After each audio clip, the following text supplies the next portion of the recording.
Hello and welcome to yet another episode of Virtual Encounters. I'm Abhishek Mahajan. We have a very special guest today, straight from Trinidad and Tobago, Mr. Anthony Hollis Gray, who is fondly called Tony Gray, former West Indian cricketer who has played with the likes of Malcolm Marshall, Joel Gardner, Courtney Walsh, played under the captaincy of Vivian Richards, the great. Welcome, Tony. Welcome to DD India. First of all, how have you been doing? I've been great, and thank you for having me. And good evening to you and your listeners and viewers. Yeah, and also, Tony, how you dealing with these tough times? I know it's difficult for all of us, but sports persons are mentally very, very tough, very, very strong. You tell us how you trying to be positive. Yeah, I think that's a good point that you've made. I think that because of my history and because of me being an international sportsman, we have Hmm. that profound discipline, to prepare for tournaments. And with that kind of discipline, I think it makes it very easy or easier to deal with this COVID times. But it's not been, so simple as all that. We Yeah. have had to make adjustments in all aspects of our lives. So. But it's the reality that we have to face. Yeah. But Tony, thank God, cricket is back. India Australia series is over. England playing Sri Lanka, South Africa, Pakistan, West Indies touring Bangladesh. You must be watching cricket now.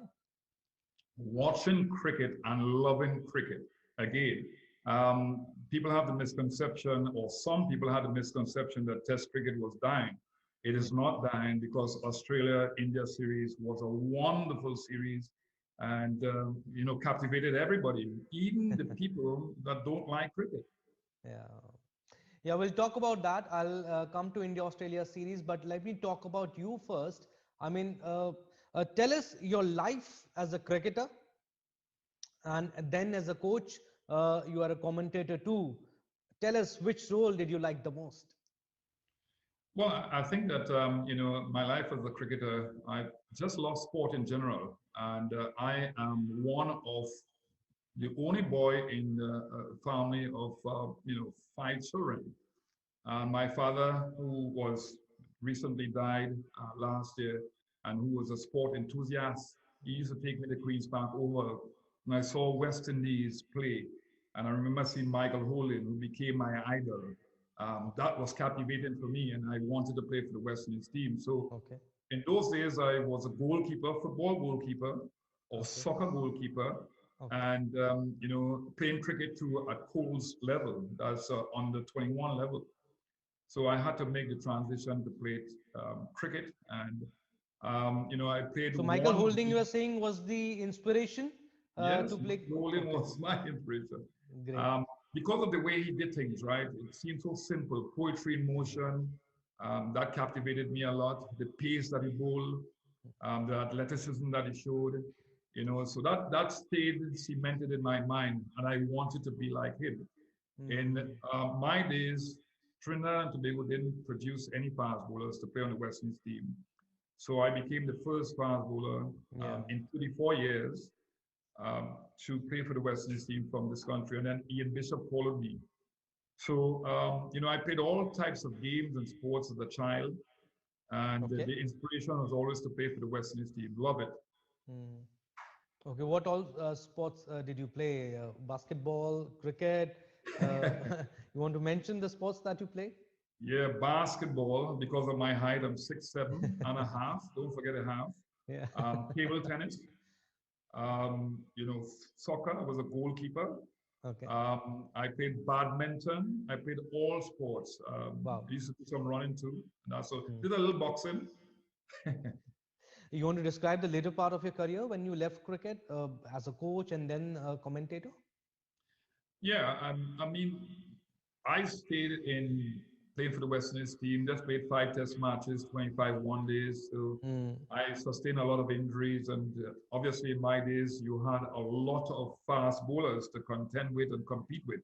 Yeah. And because of the injuries, I lost my place in the West Indies team. But I stayed 12 years playing for the Trinidad and Tobago team Hmm. at regional level. But after that, I decided to go and do some coaching, work in Yeah. the Ministry of Sport and Youth Affairs, and then subsequently to that, I worked at where I work now at the University of Trinidad and Tobago. But I also coached the national under 19 team for 9 years. Hmm. People like Pollard, Sunil Ryan, Yeah. my coach Dwayne Bravo, Darren Bravo, Red Emmerich, people like Ravi Rampal, Dinesh Ramdin, a host of people who are iconic figures now in the world of cricket. Great. So you have produced the different class here, the names that you took. They all have played for the West Indies team. It's great that giving back to cricket. But like you mentioned, you have played 5 tests for the West Indies, and who can forget your first tour, first test match, and then you did exceptionally well against Pakistan, 14 wickets in the test matches in the tour that you played, and then against New Zealand also you played 25 ODIs you played. You think you could have played more matches for the national team, or you were satisfied with your career? No, I'm not satisfied. I wasn't satisfied at all. I think that Hmm. I did enough and well enough. I've had best strike rate amongst all West Indian bowlers in one day Yeah, international. yeah. I am only second to Joel Gannon in the averages. 44 wickets in 25 one-day games said that I did pretty well. I took 6 for 50 at the Queen's Park Oval against the great Australians. And at that point in time, that was second best in the world. But 2 games Hmm. after I was dropped, never to play again for the West Indies team. So I thought definitely I should have played more for the West Indies team. It was No, but why, why, my why you think inspiration. you were dropped despite doing so well? You think injuries one of the reason, and again maybe you had to compete with the likes of Malcolm Marshall, Courtney Walsh. They were already there in the team because you played your first Test match again against, I mean, under the captaincy of Vivian Richards, and last ODI also. So you think maybe the captain should have backed you more?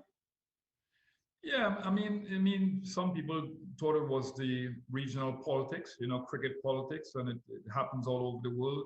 Some Hmm. people thought it was injury. I thought I should have played a little bit more because at that point in time, um, you know, West Indies' great fast bowler of the past was going away from the game, and you had a new dispensation coming.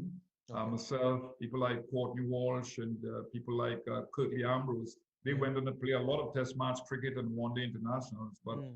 I didn't. So I felt sad, but coaching is an extension of representing the people of the region. Hmm. Right. And now you mentioned about India-Australia series. You must have been glued to the television.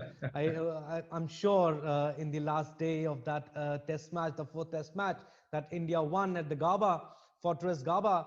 Uh, Tell me, I mean, from 36 all out in the first test, everyone was thinking that India cannot make a comeback from the likes of Steve Waugh, Mark Waugh, Michael Clark. Everyone said uh, they wrote India off. I mean, did you think that India could make a comeback? And not even coming back, they won the series. Well, I'll tell you something. I think that when you look at the first Test match when India got bowled out for 36, Hmm. I was saying, and this is not in hindsight, but I was saying that Kohli made a mistake. I think that Kohli made a mistake by sending Bumrah as night watchman. Okay. First of all, because the perception that the Australians would have had is that there's apprehension Hmm. in and fear. I Hmm. mean, if you had a lead of 60 in the first innings, that is a healthy lead because of the fact that both innings, Australia innings and India innings, were small scores. Yeah. So if you don't send, Pujara at that point in time, who's a nullifier, then you ask him for trouble. I thought that was a poignant part of the game and a huge mistake. But Rahane was absolutely fantastic, Okay. excellent Okay. in so many different ways. Got young players to deal with. His demeanor was the right demeanor to have, cool, calm, and he made a huge century that magnified his leadership role. Hmm. After that, winning in the second test match, it set up the third test match to be highly competitive, and subsequently India won the Test series. Wonderful achievement by them. Something that I didn't thought would have happened, especially playing the last Test match at the Yeah. Gabba. Yeah. But you're saying it was a blessing in disguise for the Indian team. Virat Kohli opting out to play the last three test matches and Ajinkya Rahane took over the reins. You think it was a blessing in disguise? Yeah, I think so. And this is not in hindsight. I think that when you at my level of coaching, level three, and having gone through psychology courses, I think the Indians would have depended a lot on Kohli.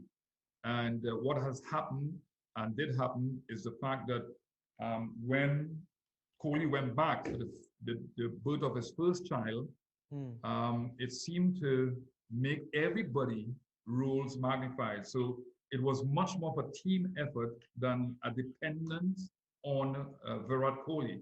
But how will you differentiate between the captaincy of Virat Kohli and Ajinkya Rahane? Can you elaborate more on that? Yeah, I think that most captains, international captains or even regional captains, they lead by their demeanor, their natural demeanor.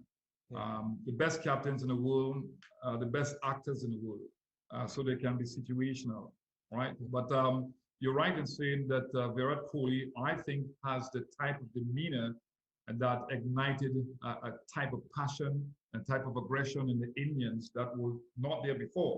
So I like the fact that he can be sometimes combative to the opposition, verbally strong and that sort of thing. But in this situation where the younger players, and a lot of younger players came to remember, the Indians used 20 players in 4 test matches. Yeah. So you wanted somebody to be calm and cool under pressure. And Rahane came with that type of personality. That's But right. he's also very tactically brilliant. Obviously, he had the players to execute the game plan. So Yeah. I think in this situation, when the Indians lost the first test match, being bowled out for a really small total of 36, you wanted somebody to stabilize the Indians, and Rahane did a fantastic job. But like you mentioned, Indian team in the last Test match, uh, they almost played with a B team in the sense that they did not have Virat Kohli, they did not have Mohammad Shami, no Jasprit Bumrah, Ashwin, Jadeja. The list is endless.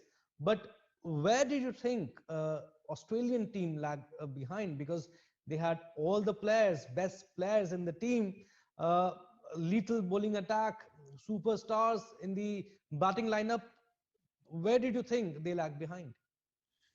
Well, I think that Payne's captaincy has to come into question. I mean, it's not normally that you see Australian captain waiting to be aggressive with the short deliveries, especially at the Gabba where there's assistance for the faster bowlers. I think that his captaincy was not proactive enough. He was not aggressive enough. But in addition to that, I think that you have to not discount the efforts of the Indian players. Yeah, Pujara played the most important role, in my opinion. that's right. I mean, it was not just a role Taking of all batting the to body one. blows. Yeah, Yes, I mean, this is about psychology yeah, and the psychology of winning, the yeah. mental toughness, Mm, the mental aptitude to go there and take body blows, as you said, and not give the opposition any sense that you are defeatist in your approach. And I right. think that Pujara played the most prominent role because he nullified the most potent weapons that the Australia had, which is the Mm, faster bowlers. So in mm, the last test match, let me tell you something. After the third test match, having to work so hard as a fast bowler, the last test match was played 3 days after. So yeah, not enough time to recuperate. And yeah. again, Pujara played an excellent role. Mm. But what do you want to say about the young players? Washington Sundar, you mentioned Shubman Gill is there, Shardul Thakur did exceptionally well, Mohammad Siraj is there, the list is endless. They performed exceptionally well. And who can forget Rishabh Pant? Yeah, I think it's indicative of the great Indian system. They have done well in producing good young players. The international World Cups have shown that in the most emphatic way. But in addition to that, I think that they came with a great mentality Yeah, that the senior players give them. I mean, you mentioned Shami going out with a broken hand. The senior players Bumrah was, Jadeja and Ashwin showing that indomitable spirit, and yeah. that has spread into the younger players. But Mm. they have been properly prepared Yeah. because in the last 3 years, the Indian A team have traveled all over the world. I think they went on 52 tours. Yeah. So these guys have been properly prepared. They have had fantastic preludes to what we saw in the last test match and the test match before that. So I'm not Mm. surprised with the way they've been able to handle themselves. Gill is wonderful player, and it's going to be good for not just India cricket, but international cricket. Pant, obviously, had the clarity of mind when he goes out there to strike the ball around. And he's just a fantastic player. So these guys have been properly prepared, and you've seen it happening in the world stage. Mm. But mind you, on record, I'm saying that Washington Sundar wasn't even part of the India A team and hadn't even traveled here. So big thing. I mean, the confidence that that lad showed, it was amazing. But moving on, I need to talk about Stephen Smith here. Uh, from brain fade to sandpaper gate, we all know his twist with controversies is not new. And add another one to the growing list, which is Scuffgate. What do you want to say about this? I'm saying erasing Rishabh Pant's guard, batting guard, is childish, as David Lloyd rightly described. Yes, it is. And, after the sandpaper problem that, Yeah, Stephen Smith has had, he should have learned from it and matured. yeah. So I think that the sad truth is that they would be looking, Australia perhaps would be looking for another captain. But as you said, redoing the mark is not something that you want to see from a prospective captain. And he's not growing up at all. He's a fantastic batsman. He's one of the hardest batsmen to contain in world cricket. But you want somebody who is in a leadership position, and he is in a leadership position. He may not be captain, but because he is one of the world's best batsmen, he In test. has to show that type of a maturity. Hmm. And it's not, he's an iconic figure. So I don't think that he's ready to lead Australia again, and he has to grow up. Hmm. But I'm sure you are not happy with the way Australians went about the series, the way they played in the series against India.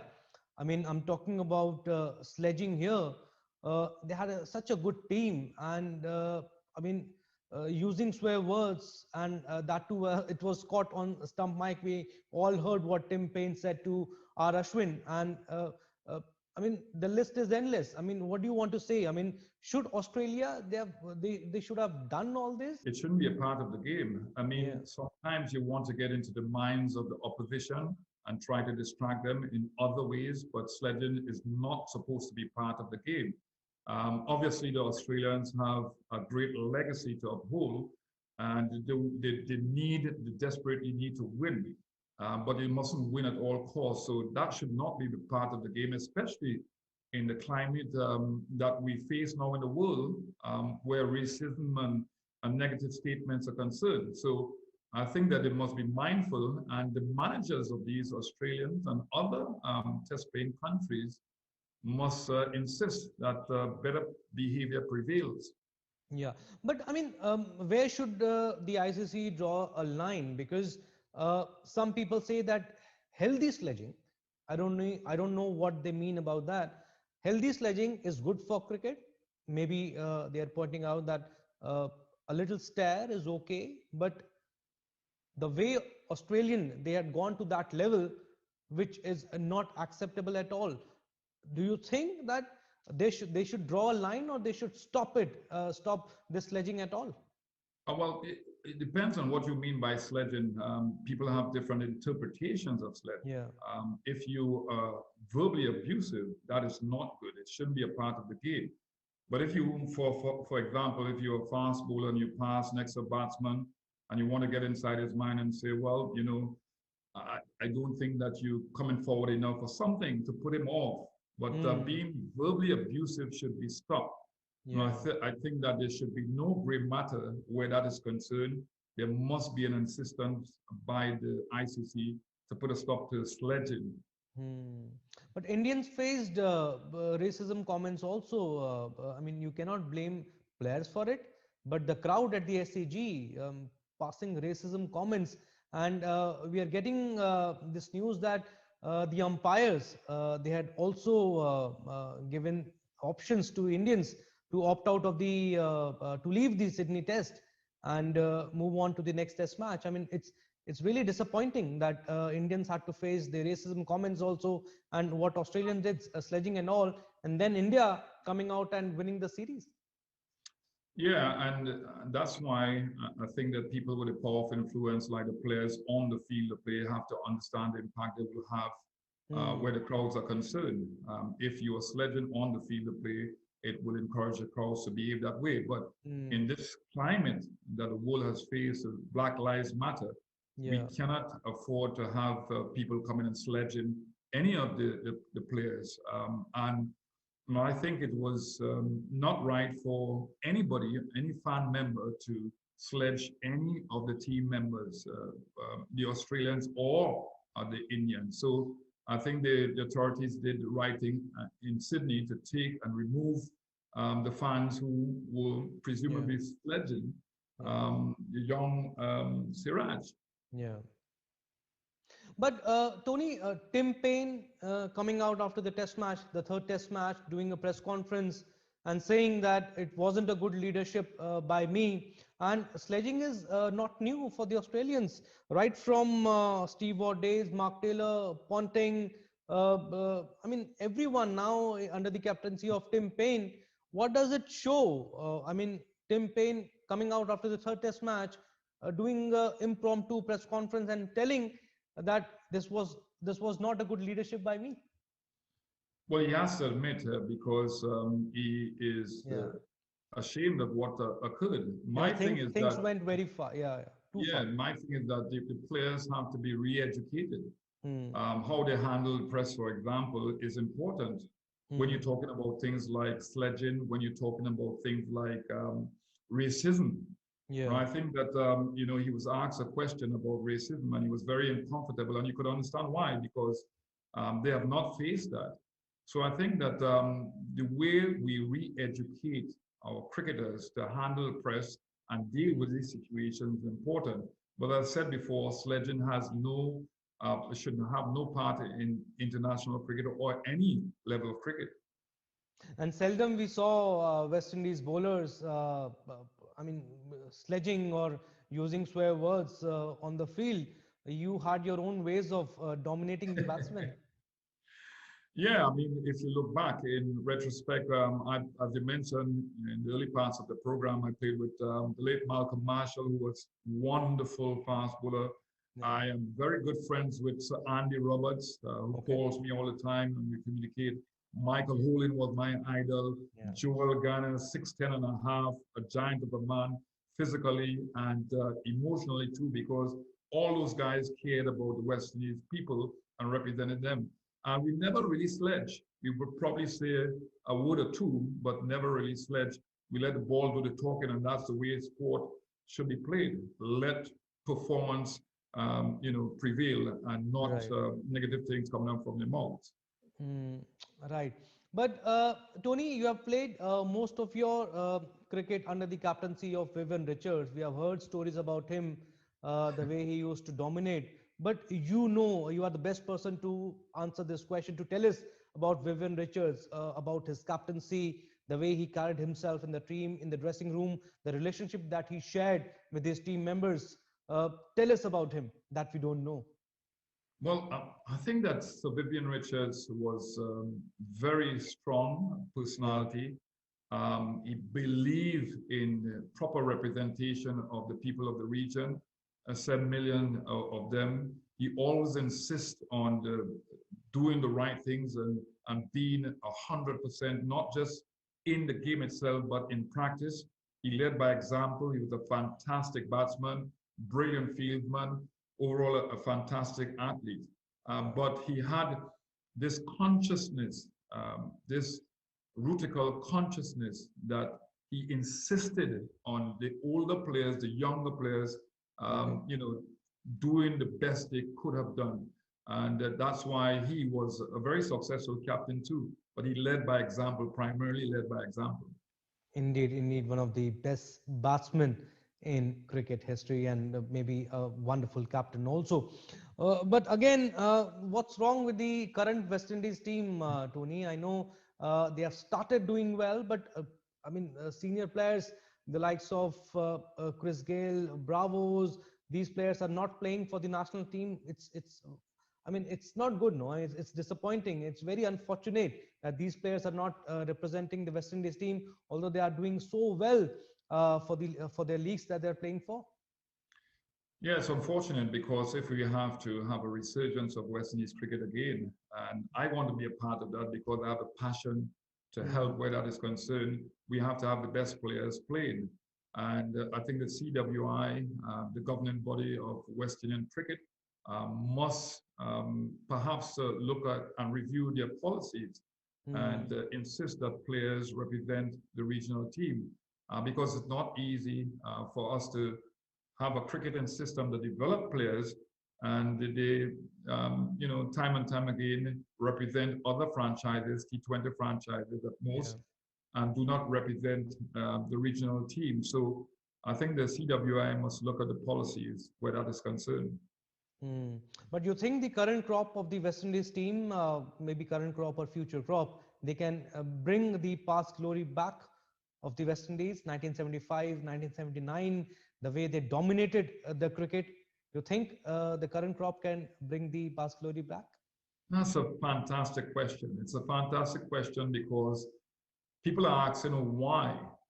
How can we have had such a brilliant team, a team that dominated world cricket for over 16, 17 years? That's right. And now we are languishing in the bottom of the table in all formats of the game.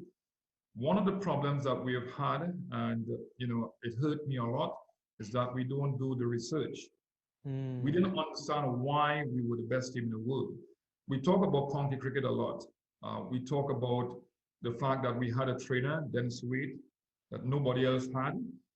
We talk about natural talent. But to me, all those things are misconceptions. I think that we have to do the research to find out why we were the best team in the world. We had the best fast bowlers in the world. We had the best batsmen in the world.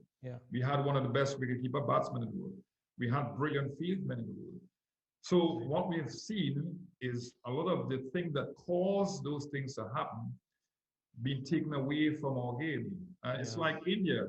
India has adjusted a lot and have put systems in place to give you what you got in this test series now. And we have deleted a lot of things that used to work. So we have to do research.